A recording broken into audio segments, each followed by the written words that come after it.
esse trecho do Marcel. É um pouquinho longo, mas vale a pena cada segundo dele para vocês. Meses com essa justificativa, além dos outros casos, como o da Mariana, só para me resumir esses dois, de casos gravíssimos em que atuou Fábio Schor, e que por isso mesmo, muito obrigado, e por isso mesmo merece toda a nossa indignação. Pois bem, eu disse depois que chamei na tribuna um policial que não honra a corporação de bandido, repeti 2 vezes depois que eu estava sendo investigado por chamar um bandido de bandido, um covarde de covarde, porque eu não aceitava isso, mas estava falando das funções dele. Não conheço pessoalmente nada, tendo em conta a sua pessoa. Mas eu tenho a imunidade parlamentar, sim, para falar e para repetir uma 4ª vez hoje. E se é entendimento que eu estou fazendo crime contra a honra, porque o seu chefe da Polícia Federal, o diretor-geral Andrei, que está aqui, não me prende agora em flagrante delito. Se é um crime contra a honra que eu estou cometendo, que me prenda. Sabe por que não, ministro? Porque a covardia age nas sombras, age nos processos secretos, age na clandestinidade. Isso que o Marcel falou é impecável. E eu queria ouvir, quero começar pelo Sepúlveda, sobre esse posicionamento do Marcel Van Hatten, e eu vou falar, ele levanta isso falando o seguinte: você que está aí, delegado-geral da PF, da Polícia Federal, prende agora. Eu estou falando a mesma coisa que eu falei na tribuna. Prende agora. E o Lewandowski deu a seguinte resposta, eu preciso colocar a resposta dele, coisa mais canalha que vocês verão hoje.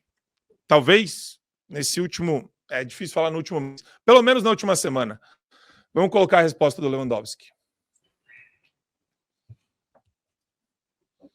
Não, tinha o vídeo, vocês... Mas depois vocês...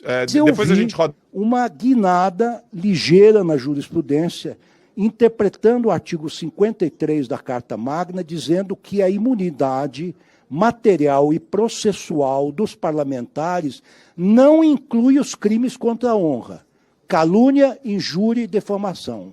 E o Supremo interpretou isto dessa maneira, até eu participei desta votação, neste sentido, até em proteção da própria atividade parlamentar. Eu disse lá no Senado que parlamento vem de parlare, do latim, vem de conversar civilizadamente. Se os parlamentares começarem a se ofender mutuamente, não é, cometerem crimes contra a honra, agredirem os seus colegas, então isso não está coberto pela imunidade. Então, eventuais ações nesses inquéritos, nesse sentido... Qual é essa jurisprudência que eu nunca vi? Não, gente, vamos dar para entrar o ministro. Eu estou afirmando. Vossa Excelência, faça uma pesquisa, por gentileza. Vamos lá, eu estou afirmando como ministro. Como ministro. Ministro. Cabeça não. Portanto, estou informando Vossas Excelências, como ex-integrante da Suprema Corte, qual é a posição da jurisprudência. Obviamente, é claro que a jurisprudência poderá evoluir, mas os inquéritos que estão sendo levados na Polícia Federal, que tem por objeto um crime dessa natureza, em tese não estão cobertos pela imunidade parlamentar. Essa é a posição do Supremo. Eu acho que há limites para tudo, não há nenhum direito absoluto, nem o direito à vida, nem o direito à liberdade, muito menos o direito à livre expressão parlamentar. Que bela gravata vermelha, hein, Sepúlveda, do Lewandowski. Exatamente. E depois veja o seguinte, não há nada absoluto, a não ser a palavra do Supremo. Essa é absoluta, irrefutável, etc. Depois o seguinte, ele está montando uma doutrina que é o seguinte, quando você aponta um crime praticado por uma pessoa, como foi esse delegado, isso vira crime contra a honra. O que é isso? Isso é o que o Lula diz. Dos crimes que ele foi julgado, dos assaltos que ele fez, por exemplo, na Petrobras, organizou toda a máquina que eles organizaram. Então, é o seguinte, isso é um subterfúgio. Primeiro, ele está contrariando a explicitude da Constituição. porque lá diz toda e qualquer palavra. O parlamentar não pode ter nada que o intimide. Não pode ter nada que o intimide. Depois o seguinte, eu ouvi toda essa fala do Marcel Van Hatten. Ela é muito longa, mas ela é brilhante e ele mostra todo o sistema ilegal que foi feito para chamá-lo à Polícia Federal. Um e-mail que não era nada, que era tudo, que não era nada, que era ao mesmo tempo uma intimação, mas não era uma intimação. Ou seja, a ilegalidade total. Ele usa uma palavra que eu acho perfeita aqui assim, nesse trechinho que foi passado, que é a clandestinidade. Nós temos um regime de clandestinos que agem contra a lei e contra a Constituição. Por exemplo, o Twitter Files mostrou isso claramente. Era o Supremo obrigando uma rede social a censurar perfis, não eram nem tweets, eram perfis, e exigindo, sob ameaça de prisão, que essa censura fosse feita em nome das regras da comunidade, quando ela estava partindo do Supremo. Isso é uma ação clandestina. As outras foram as reportagens do Greenwald, quando ele diz o seguinte, ele com áudios e tudo o seguinte, mas o ministro quer que seja assim. Se não for, ele vem e faz ele o relatório. Usa criatividade. Isso é clandestinidade. Ora, uma das coisas que me parece, e eu acho que essa é uma das grandes vitórias que nós estamos tendo, é mostrar fora do Brasil que nós estamos vivendo essa realidade. Enquanto essa gente ficou fechada aqui dentro, fazendo os crimes deles, sem ser visto de fora, isso era bom para eles. Mas agora isso é público e notório. Então, tanto é que podem ver e podem medir o receio que essa gente tem, que eles tentam sabotar de todas as maneiras que se divulgue fora do Brasil o que está acontecendo no Brasil. Agora, eu achei que aquele discurso do Lira defendendo Marcel Van Hatten e o cabo, agora não me lembro... Gilberto, né? Bom, foi um discurso bom, mais ou menos. Foi um discurso assim... com pouca ênfase para a crise que nós estamos vivendo. Mas eu espero que realmente ele deixe de ficar só na possibilidade e processe mesmo os elementos da Polícia Federal que estão tentando processar, estão lançando inquéritos contra os deputados. Porque, senão, não há mais parlamento. Não há mais parlamento. Você fere de morte a atividade parlamentar em todos os sentidos. E de novo, da mesma forma que censurar palavras impede você de desenvolver raciocínios de maneira fluida e estruturada, eu falo, né, pendurar corpos na praça. Daniel Silveira, Felipe Martins, corpos na praça.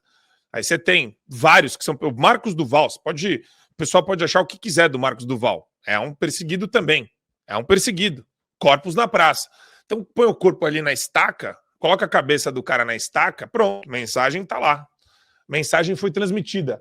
E eu queria jogar essa para o Adrilles, porque, Adrilles, a gente não falou sobre isso ontem, e eu queria te ouvir o que o Sepúlveda trouxe, que é o do... e a gente nem precisa colocar o link nessa, mas o presidente da Câmara dos Deputados, o Arthur Lira, avalia processar a Polícia Federal por abuso de autoridade. Aí eu queria te ouvir isso, porque o Van Hatten, na exposição dele, fala sobre o Lira, mas é a polícia que precisa ser processada só, Adrilles Jorge? Vamos lá. Não se constrói, não se faz, não se concebe uma ditadura na sua gênese, na sua origem, sem que haja agentes públicos que endossem essa ditadura. Quer sejam lideranças políticas, quer sejam policiais federais. Eu acho e eu reputo absolutamente leviana a atitude de um policial federal que chega e prende uma senhora de 70 anos simplesmente por passear na Praça dos Três Poderes ou por estar na frente de um QG de um quartel-general. Um policial, ele tem poder discricionário para saber se ele está cumprindo ordens legais ou não, senão não seria um policial federal. Seria um soldadinho, meganha de qualquer, não é? Lá, quando perguntaram ao Eichmann, naquele famoso livro lá da Hannah Arendt, sobre a banalidade do mal, ele falava, o Eichmann, um nazista que colocava judeus em bondes, em trens para ir em campos de concentração. Ele disse, eu cumpria ordens. Ele foi enforcado. Ele cumpria ordens absurdas e ilegais. Tá? Quando um policial federal chega, e aí o Marcel Van Hatten fala de maneira explícita isso, me prende. Porque ele sabe que um policial federal que tem um mínimo de consciência não pode prender, por exemplo, um deputado federal que tem, por prerrogativa, a completa, absoluta e total imunidade por quaisquer, isso está na Constituição, palavras e opiniões, quaisquer, meu caro Lewandowski, que falou que isso não é um direito absoluto, é um direito absoluto. E por que é um direito absoluto? Quando o Lewandowski diz, não, a gente tem que dialogar civilizadamente. Não. Um agente público, sobretudo um agente público, por exemplo, da Suprema Corte, ele não só pode, como deve ser criticado. E, às vezes, quando a circunstância o exige, de maneira incisiva. E essa circunstância que acontece no Brasil. Quando o Van Hatten critica um delegado que agiu de forma leviana e ilegal, ele está criticando também aquele que deu a ordem ao delegado que agiu de maneira leviana e ilegal, que é o ministro da Suprema Corte. O ministro da Suprema Corte, quando ele é abusivo, você vai chamar de quê? De abusivo.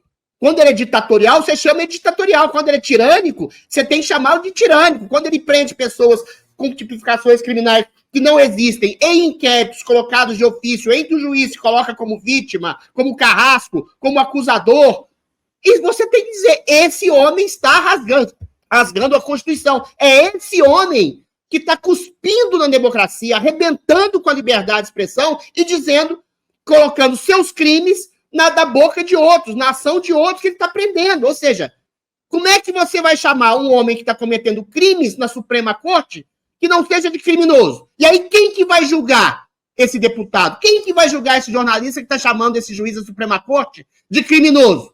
É o próprio criminoso. Então é por isso, meu caro Lewandowski, aprenda o direito que um deputado é inviolável por suas leis, porque ele é um representante do povo, e não é que ele pode, ele deve fazer críticas incisivas a quem está se comportando de maneira completamente leviana no exercício de um cargo público. E esse mesmo deputado pode ser criticado, sim, de maneira incisiva ou até violenta simbolicamente, antes que me interpretem mal, e sempre interpretam mal, um colega seu que esteja praticando um ato ilícito de corrupção. Se eventualmente essa acusação se provar leviana, você faz um processo em primeira instância de calúnia, difamação ou coisa do tipo. Agora, não é o que acontece no Brasil. Se você critica o ministro da Suprema Corte, se você critica o Lewandowski, o processo vai lá para o inquérito, que é ilegal, com tipificação criminal ilegal, e você vai preso sem saber por quê. E até morre na cadeia. Como Clérison Pereira da Costa. Então é isso, meu caro Lewandowski. Eu estou te ensinando jurisprudência. Eu, que sou leigo, sei por que um deputado é inviolável. E eu, que sou leigo, também sei que os ministros da Suprema Corte que estão cometendo crimes hoje são invioláveis porque eles comandam a lei. E se um deputado ou qualquer pessoa disser que eles estão cometendo crimes, essa pessoa vai presa. Então são os criminosos que estão acusando os outros de crimes que eles mesmos fazem. É importante lembrar para todo mundo que está assistindo a gente que não é defamar, é difamar. E o problema do Lewandowski, fora o mau caratismo... Eu falei defamar? Não, o Lewandowski falou na audiência. Nada com relação à sua fala, Adriles. É com relação à postura do Lewandowski, que é a mais cretina que eu já vi na minha vida. Ô, Didi, saca só, Didi. Eu posso investigar você a hora que eu quiser, quando eu quiser. Sabe qual desculpa que eu vou dar? Se você for inocente, você vai ser absolvido. Você entendeu o negócio? Ele já colocou. Olha que louco isso. Tribuna, denúncia do Van Hatten, e daí você vê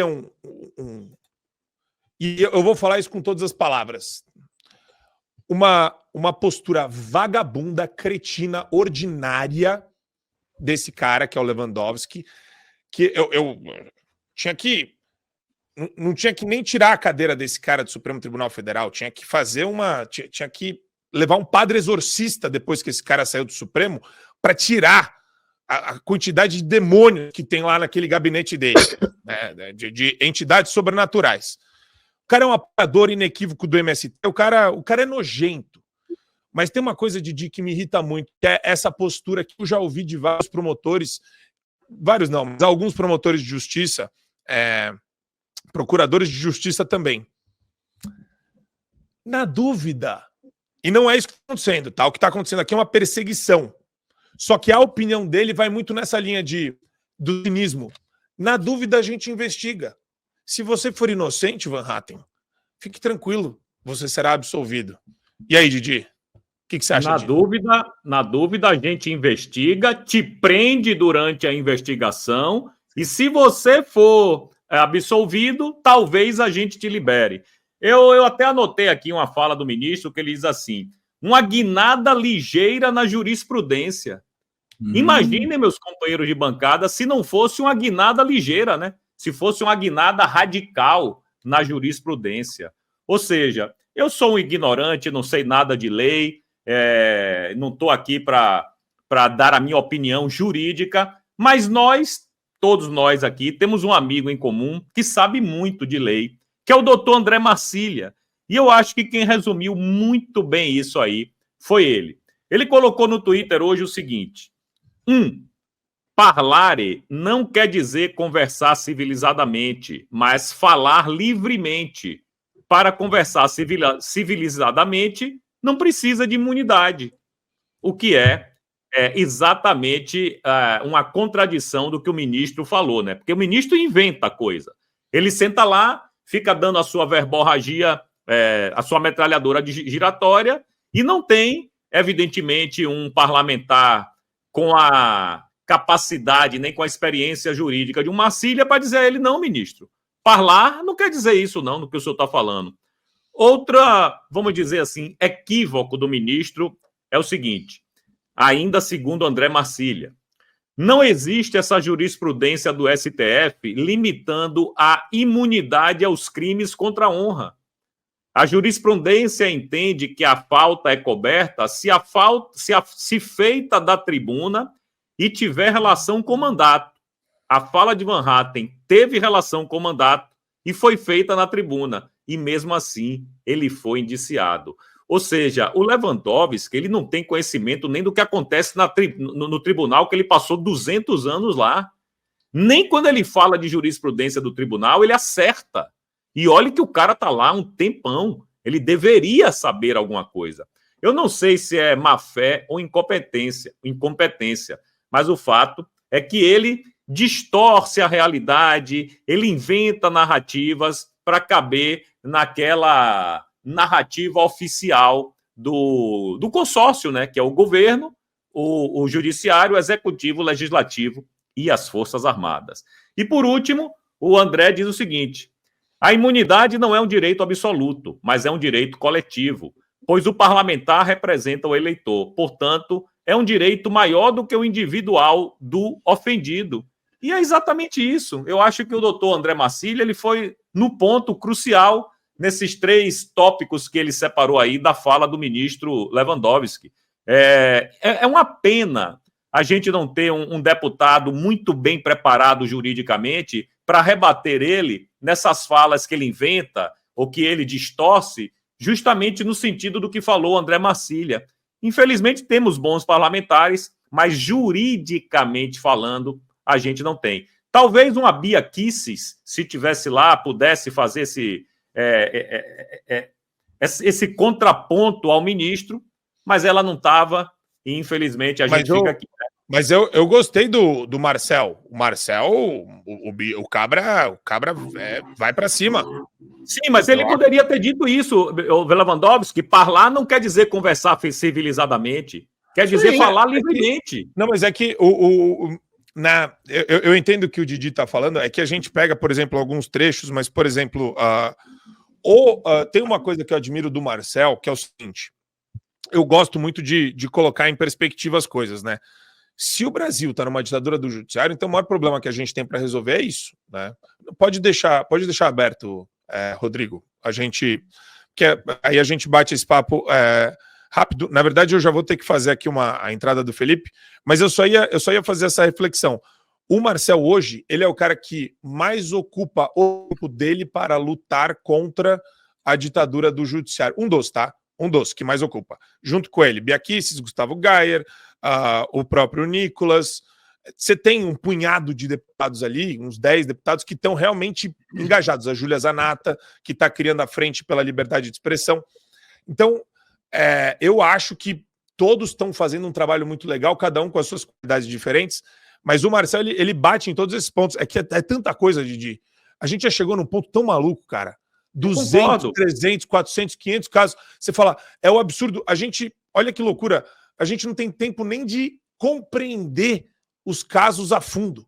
Assim, o judiciário entrou numa espiral autodestrutiva o Supremo entrou numa espiral autodestrutiva para a sociedade brasileira bizarra.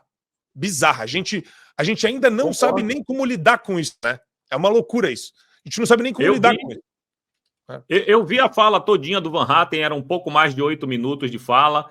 Ele falou bastante, não apenas contra o ministro, né? Contrapondo o ministro, melhor dizendo, como também ao chefe da Polícia Federal lá, o Andrei Rodrigues, que estava lá. A gente pediu para ele prenda, então, se eu estou cometendo algum crime. A questão é essa. Pois é, e ele ainda expôs na cara. Ele falou, eu falei a mesma coisa que eu falei na tribuna. Vocês não estão me prendendo em flagrante aqui por quê? E prevaricou, né? E vai ser adicionado. E se foi um crime na tribuna, isso é adicionado nos autos do inquérito que foi aberto contra ele? Esse trecho, essa fala na comissão, a atividade parlamentar vai ser criminalizada? Gostei da...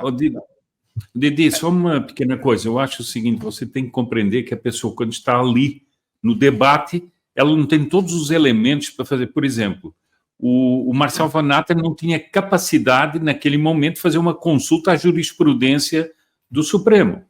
Sim. Que o Marcília fez em casa, certamente pôde fazer esse tweet. Então, eu acho que é preciso cada coisa no seu lugar. Agora, vejam a atitude do ministro. Quando o Marcel Van Hatten perguntou onde é que está a jurisprudência, eu estou falando. Mas estou falando, o que isso quer dizer?